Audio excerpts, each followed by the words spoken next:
Howdy folks, my name is ReadyOpco, and welcome back to part number 4 of Let's Play The Legend of Zelda: A Link to the Past. In the very last part, we took on already our second of the 3 pendant dungeons, and I guess you can probably imagine that in this part, we're already going to be moving on to the very third. It's really exciting stuff. I am really appreciative that my memory of this game is actually as good as it is. I was expecting to have some blunders already, but as it turns out, it looks like the first little portion of this game is real clean and easy.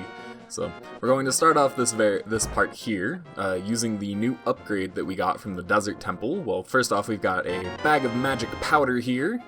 Try to sprinkle it on enemies and many other things. This is our reward for giving the mushroom to the witch a little bit ago, and if we talk to this lady, this is the homegirl right here. This is another free heal. This game is just full of free heals between the fairy fountains and then NPCs and such. As you can see, she'll give you a taste, she will let you taste a sample of the red potion, fully restoring your health, which is excellent in my book.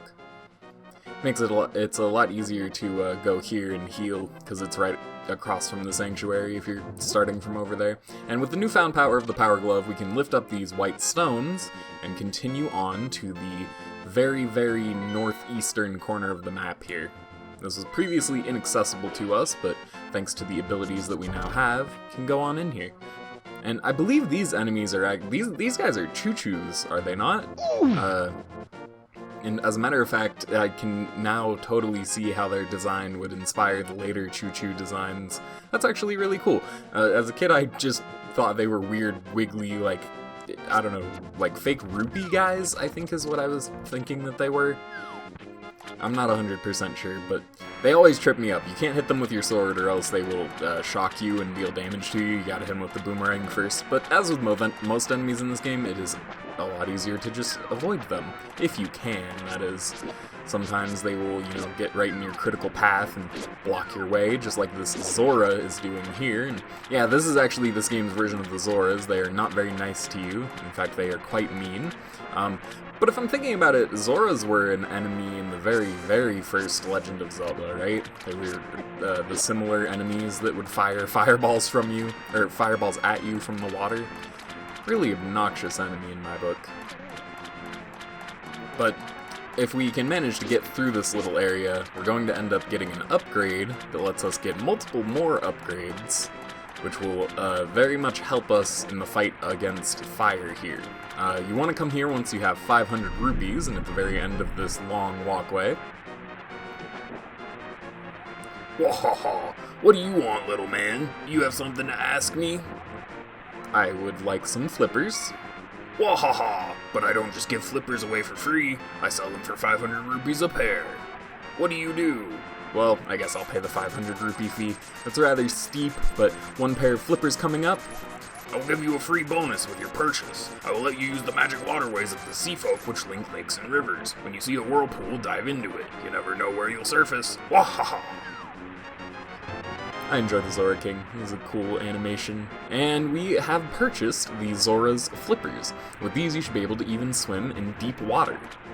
So, as you can see, as we were falling off of the walkway before, now we can actually swim in the deep water. So, this is a very, very useful upgrade. It's going to let us get a couple of things, the very first of which is going to be a lovely piece of heart that is just right over this direction. You can actually see it when you enter the area for the very first time, and make sure you fall down the waterfall and don't go back out the normal way, which I've done that before. I've gone back out the normal way, and then I see the heart piece, and I'm like, right, I have to go all the way back to the Zora King and then down the waterfall. But it is alright. That said, it is a lot faster to use the Pegasus boots on the dry land than it is to actually swim in the game. So, for the most part, not entirely useful. But it will let us access a couple new areas, including, you see a waterfall in the game, you might as well try and swim behind it. I actually think this is the only one that it does this, but this is the waterfall that taught me that waterfalls in video games have things behind them. And if we throw something into the mysterious pond, that's the first thing you do when you find a pond behind a waterfall, is you just start throwing crap into it. We've got 2 items that we can upgrade here, first of which is going to be our shield. And once we throw it in, a beautiful fairy appears. Hello there, did you drop this? I like an honest person. I will give you something better in return. Oh, I appreciate it. This is going to be an improvement to our shield that can now defend us against fireballs. If only we could get this before actually going into the Zora's domain area over there, but unfortunately not possible.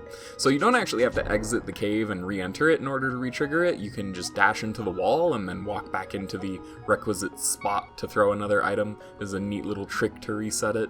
And the other item we are going to throw is our crappy blue boomerang, which is very slow and cannot go all the way across the screen. And the lovely Great Fairy, similarly, likes honest people still and will give something better in return. So the magic boomerang here, you can throw this farther and faster than your old one, which is a very, very excellent thing. Not that I use the boomerang too much once you have the bow and arrow, but it is really cool that it actually goes all the way across the room. And boomerang always acts as a infinite way to trigger switches from a distance, I think is the primary purpose, I would think. So our next destination here, we're going to head into this whirlpool. As the Zora King was telling us, we can use... Wow, please hit it. We can use the waterways of the sea folk, and this is going to transport us across the map to the southeast quadrant over here. We're going to want to head over here, as we've got many more upgrades to acquire before we're going to be taking on the third dungeon. You know, always try to get these things done in an order that is efficient. As my mantra, my creed, I just want to do things the best way. It's fun. It's entertaining. I don't understand people that don't want to do things the fastest way, because it's just... not necessarily even the fastest. That's why I try to say the best way, because those two are not always...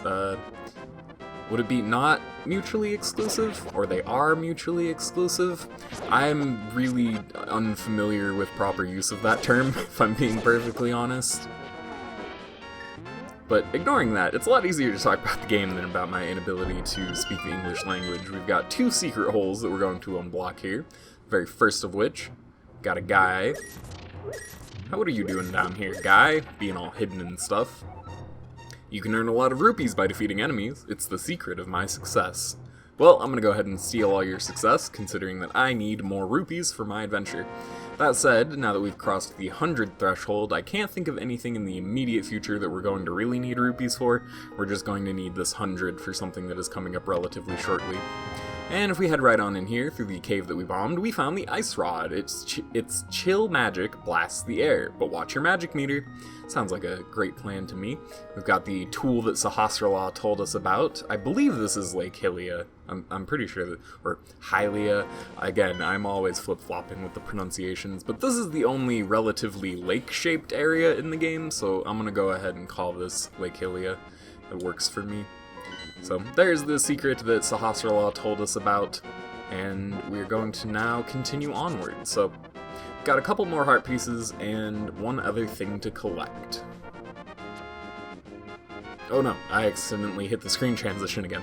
That is a poor gameplay and movement on my part. It is one of the struggles with having screen transitions. As much as I love the 3DS Zelda game, Link Between Worlds, people called that a remake of this game when it's really not. It's really its own game with its own mechanics. It uses kind of the same overworld and a lot of the same, like, themes, I guess, would be how you would say it, but I would definitely not say that it is a remake in the way that people usually think of that word. I would really love a remake of this game with a true open world. You don't have any of the screen scrolling. Can you imagine just how cool that would be? And then having the game upgraded with new graphics would also be cool, but then I feel like that is part of the charm. I would legitimately pay... I think $30 is a reasonable price. I would pay $30 for literally just an open map hack of this game. That would be a really interesting thing to see, not have to use these zone transitions anymore. And I wonder if that would work for, like, dungeons and such too, because you can see that the screen scrolls when you go through doors and such, so that would be actually a really, really cool thing. Big, giant, open dungeons, ginormous Hyrule field, and all that fun stuff. So, we've got a fish! Oh, I've lost my fish by running through the screen transition. And unfortunately that means I have to go back inside this stone area and pull the thingy again. That is really unfortunate. It's hard not to get hit while you are carrying the fish, but we're going to use that fish. It is useful to us for things. It is annoying, though, that you have to go back in here and drain the water every single time. I wish this was something that just stayed, because I can't think of any situation where you don't need the water to be flowing. Because you want to grab the heart piece, you want to grab the fish, and then there is something we will be using this area again for later, so it really is rather paradoxical. I don't understand why they do it that way, but let's avoid the enemies this time if we can. We're going to continue this way. Can't go this way until you have the power glove, so that's why I saved this for here. And if I'm remembering right... Yep, we're going to go to the left here and into Kakariko Village, as there may in fact be a gentleman waiting for us who might enjoy a tasty fish. Then again, you know, you guys know the old saying, you give a man a fish, he eats for a day, but you teach a man to fish, and he eats for life. You know, we really shouldn't be doing such a kind thing for anyone, but then again, we didn't actually catch this fish through normal fishing. We kind of drained a waterway and then just kind of grabbed its flopping body off the ground, so, you know, I'm not entirely sure that that would be something useful to teach anyone. Just drain the water. Yeah, just drain the entire reservoir. You'll have all of the fish that you could ever eat, and that is a fact.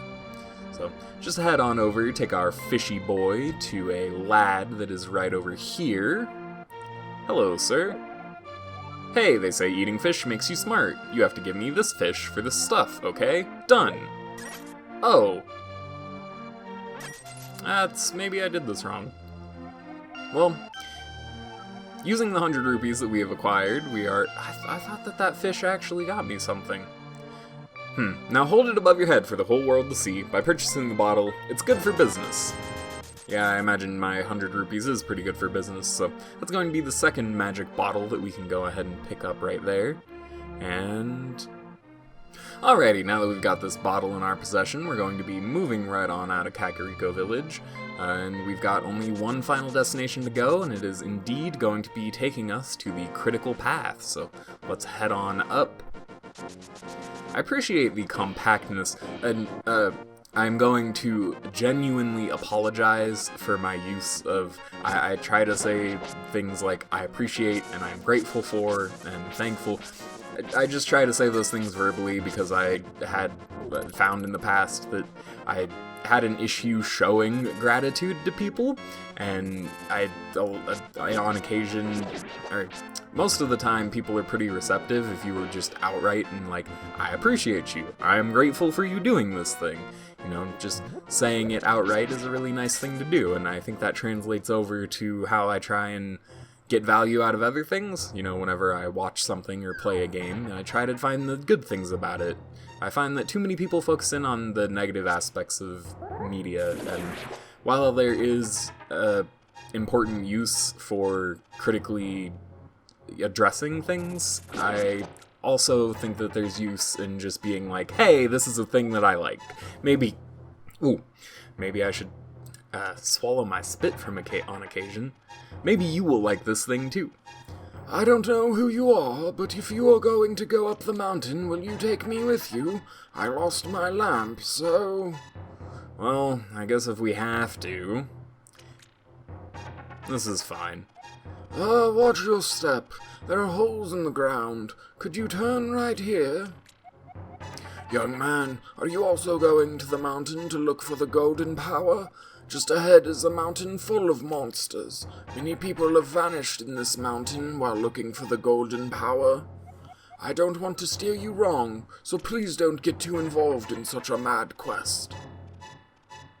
I'm sorry, old man, but I cannot acquiesce. We have important things to be doing that might involve the golden power. Turn right here. You know, I have a granddaughter who was your age. The king took her to the castle and she never returned. Kidnapping those maidens must be part of the wizard's plot. I am sure he is trying to somehow use the power of the descendants of the wise men. I apologize to have to subject you to my old man voice, but I enjoy doing that for what it's worth. And I think it's cool that this guy's directions, he tells you to turn right, and he means links right, so that means going down. It's actually really tricky, and is something that is used in one of my favorite games of all time. Mother 3 uses a similar direction system. You have an old man following you, and he tells you to turn relative to how your character is facing, not how the game is oriented. It's really neat. The missing maidens are still alive somewhere. I believe that a hero will rescue them. I wait for that day. These are dangerous times. I talked too much. Anyway, thank you for your kindness to an old man like me. I wanted to give you this. If you wander into a magical transporter, gaze into this mirror. And he gives us the magic mirror. This mirror is blue, clear, and beautiful. You feel like it is going to absorb you into another world. I wonder what that is all about.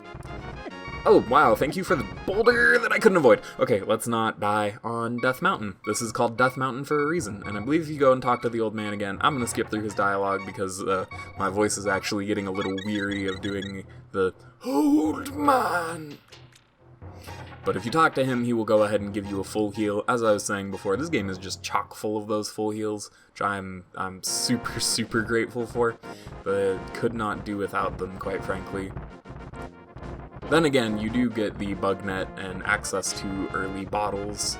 You have the 100 rupee one from the dude, and oh, come on. Okay, this is why these enemies are obnoxious. These are invincible rock dudes, and when you hit them, they turn solid like that, and they can rock your progress, if you will. It's really, really obnoxious. I think this is everyone's least favorite enemy in this game, me included. They killed me so much as a kid, just murdered the crap out of me. It's not too fun of a time, but if we head on, I believe it is right here, we can fall down a ledge onto the mountain into this cave. And as you might imagine, I try not to do things without reason. We've got a good reason to be wanting to come in here, and it might be in the shape of some love iconography. In other words, you know, a piece of art. And there is 2 out of 4. I don't think we're going to get another one in this video, but maybe. It is I, Sahasrahla. Excuse me, I guess I have to break it out back again against my own wishes. You must somehow make your way to the top of Spectacle Rock. From there you can reach the Tower of Hera on top of Death Mountain. Excellent. And that is indeed our goal. We need to reach the Tower of Hera, which is really cool. The last 2 dungeons were staying with the same naming scheme. You have the Eastern Palace and then the Desert Palace. Here, we actually have the Tower of Hera. And I believe that every dungeon from here on out is going to have a fairly unique name such as that, so I'll be trying to name everything as we go along because I think the dungeon names are super, super cool, and I'm grateful for the developers putting in so much time for naming schemes in Zelda. I feel like that's something that they actually focused on pretty hardcore, and it makes for really memorable, especially when it comes to naming the alternate races and such, like Gorons and Zoras. For whatever reason, those names really stick in your brain. You know, they're just so unique. It's good fantasy world building, in my mind, at least. I probably need to read more fantasy. This is an interesting blue portal. I wonder what could possibly happen if we step into it. It turned us into a bunny and changed the color palette. This is most curious indeed. Whoa, what are you guys? What do you want? Do you have something to say to me, silly rabbit? I came here to get the golden... I came here to not speak English. I came here to get the power of gold, but now I'm a freak and I can't go back to the real world. If only I had the moon pearl from the Tower of Hera, I could go back to my original form. I've got good reason to be stressed out, so back off. Shoo-shoo. Well, fine. What do you got to say, little dude? Oh, who are you, Mr. Bunny? This world is like the real world, but evil has twisted it. The golden power is what changed your shape to reflect what is in your heart and mind. I'm always changing my mind, so I turned into a ball. That is a fate that I wouldn't wish upon anyone. But if you have a ball called the Moon Pearl, you can keep your original shape here. Oh, and this guy ran into me, triggered his dialogue again. I do not wish to talk to you. In fact, I would rather use the magic mirror that we just got from the old man. Rather convenient that we got that just as we were teleported into the dark world. And there are other areas that you can explore over to the left, but I don't believe that we have any purpose in going down there since we are currently a rabbit. So let's go ahead and hit the magic mirror. I love the sound effect, and oh, it looks like I have unfortunately teleported into an area that is unsustainable for myself. Let's do it on one of the eyeballs, that's guaranteed to be safe. I love the sound effect and the wobbling that the screen does. I don't really have a good term for it, but I love that stuff. It is absolutely fantastic, and as you can see, it leaves a portal behind in the light world, and we can step on back into that if we need to get back to the dark world. But as for now, we only have one thing up ahead of us, I believe. I'm gonna head over to the right here and pretty sure run directly into it. Oh, this is not blocked. Oh, yeah, it is. It is blocked on the other side, indeed, by these pegs. We will be finding something to deal with these relatively soon, but for the time being, we've got another dungeon in front of our pathway before that. Head on into the Tower of Hera, and I think this is actually where I'm going to be ending off this part, and we can start off the next one by actually delving into the Tower of Hera. So, unfortunately, we didn't get too much progress done in this part, although I guess I did grab, a couple of items. We got 3 items in our inventory, upgraded some stuff, got the flippers, got some heart pieces, so I'm actually pretty happy with the progress that we went ahead and made in this part, and so I hope you guys will be joining me for part number 5, where we can take on the 3rd dungeon in the game, the Tower of Hera. My name is Ready Opco, and I'll be hoping to see you there.